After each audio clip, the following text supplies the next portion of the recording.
You ever work with someone who thinks nothing can touch them? Not even the things people whisper about after dark?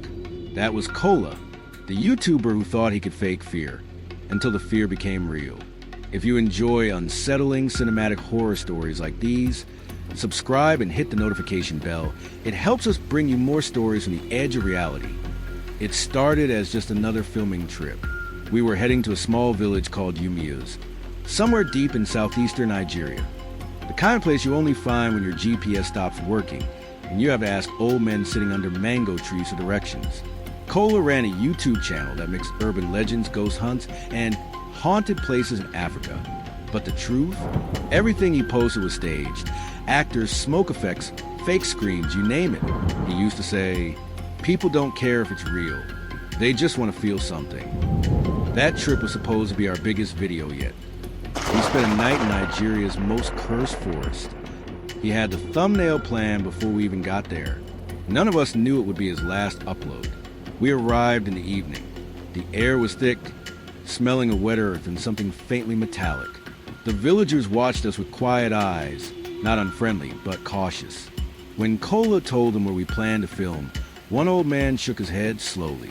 "That place is not for night," he said. "Spirits walk there after the 6 cockcrow."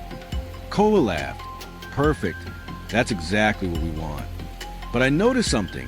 The old man didn't smile back. He just stared, his gaze fixed on the camera bag like it was something dangerous. By sunset, we reached the edge of the forest. It was a tangle of giant trees, their roots rising like twisted veins from the soil. Cicadas buzzed, and somewhere far off, a goat cried out, sudden and sharp. Cola set up the lights while I unpacked the microphones. My hands were shaking, though I couldn't say why. "Relax, bro," he said, grinning. "We'll fake a few ghost sounds. I'll pretend to get possessed." Boom! 2 million views. I wanted to believe him, but there was something about that forest, something heavy in the air, like the silence itself was watching. We started filming around 9 p.m. Cola did his usual intro, voice steady, smile wide. "What's up, everyone? Tonight, we're in Umeuz Forest, a place the locals say is home to the restless dead." He paused, glanced at me for effect, then continued. "But we don't believe in that, do we?" I forced a nervous laugh. He walked ahead, flashlight beam cutting through the mist. We followed a narrow trail until we reached what looked like the remains of an old shrine, just stones and rotting wood now. Half buried in the dirt, Cola crouched beside it, whispering into the camera. "They say this is where a woman drowned herself after her lover betrayed her. Some claim her spirit still sings here at midnight." He leaned closer. "But tonight, we'll find out for sure." He signaled for me to cue the ghost sound, a pre-recorded wail from his phone. I pressed play, but what happened next wasn't from the phone. From somewhere deep in the trees, a real voice sang, soft, slow, a woman's voice, humming an old melody I didn't recognize. The hairs on my arms stood up. "That's not me," I whispered. Cola froze. For the first time that night, his smile faltered. "Who's there?" he called out. The voice stopped. The forest went silent, not even crickets. Then, one by one, our camera lights began to flicker and die. We tried to pack up, but the darkness swallowed everything. My flashlight wouldn't even turn on. "Let's go," I said. "Forget the video, Cola. Let's leave." He shook his head. "No, this is gold, man. Real reactions. People will eat this up." He raised his camera and shouted again, "If there's anyone here, show yourself." The air turned cold. Not cool, cold, like the temperature dropped in an instant. That's when we saw her, just beyond the trees, a faint shape, white cloth, hair long and dripping wet. She was standing in the stream bed, not moving, not blinking. Cola lifted the camera, whispering, "Perfect." Then she moved. Not walked, glided.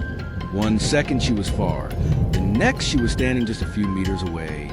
The smell hit us first, like stagnant water and old flowers. I could barely breathe. "Stop, please," I started. Cola was filming, grinning again. "We're gonna go viral for this," he said, and then she turned her head.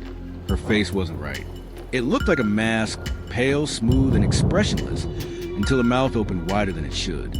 A sound poured out, not a scream, not a cry, just a long, hollow hum. Cola stumbled backward, camera still rolling. The last thing I saw before I ran was his flashlight spinning on the ground, and something pulling him toward the stream. I didn't stop running until I saw the village lights. By the time I got help, it was morning. The search team went into the forest, found the camera, half buried in mud, and Cola's jacket floating in the stream. No body, no footprints beyond where we last stood. The video file was still there, though I wish it hadn't been. It showed everything up until the moment he fell.